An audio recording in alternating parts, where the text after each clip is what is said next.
જય જય શ્રી રામ. ભવનમાં ભગવાન.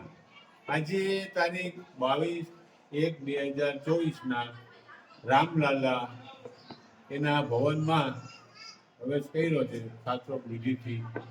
તો એના અનુસંધાને ભાણવરમાં શ્રી ભીલભજન મહાદેવ મંદિર કે જે વર્ષો જૂનું છે, 108મો પાટોત્સવ હમણાં જ ટૂંક સમય પહેલાં જ અમે ઉજવ્યો.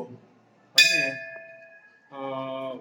એ આવું પુરાતન મંદિર છે. ત્યાં આજે સવારના ધ્વજારોહણ, 9 વાગે રુદ્રાભિષેક, 12:20 મહાઆરતી, બપોર પછી 5 વાગે સતવારા સમાજ ખરાવાડ ત્યાં મોહનભાઈ કંજારિયાના ઘરેથી નાના રામલાલાને કુંડલામાં અહીં સુધી પ્રવેશ કરાવવો, પછી રંગોળી કરવી, 1151 દીવા કરવા, કાર સેવકોનું સન્માન કરવું. કાર સેવકોનું સન્માન એટલા માટે કે અયોધ્યામાં જ્યારે કાર સેવકો ગયા ત્યારે એના પર ગોળીના વરસાદ થતા હતા.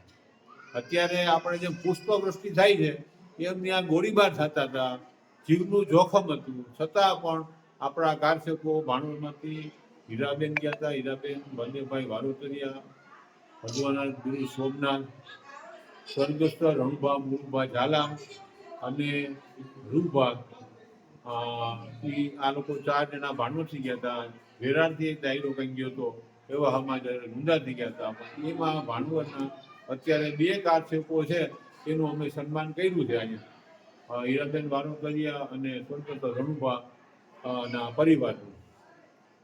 અને ટ્રસ્ટ નીચે હર્ષદ મંદિર એક આવે છે, એમાં બપોરે 12:20 આરતી, સવારે ગણપતિ પૂજન.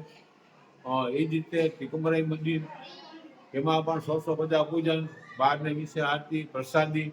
અને અહીંયા પણ અત્યારે આ દીપ પ્રાગટ્યનો પ્રોગ્રામ થયો આરતીનો,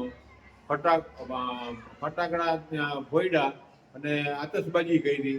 હવે પછી પ્રસાદી અને એ પછી કાર્યક્રમ પૂરો. આ રીતેનો એક આખો કાર્યક્રમ હતો સવારથી સાંજ સુધીનો.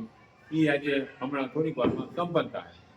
અને જ્યારે ભગવાન શ્રી રામના મંદિરે કાર સેવકો ગયા તો એ કાર સેવકો જીવના જોખમે જે ઈંટો મૂકી આવ્યા હતા ત્યાં, એ ઈંટને આધારે એ આ રામ મંદિરનો પાયો નાખી આવ્યા હતા. તેની ગોળીઓનો વરસાદ થતો હતો છતાં પણ કોઈ પણ જાતનો જીવનો ડર રાખ્યા વગર પોતાના હાથે ઈંટો મૂકી આવ્યા હતા.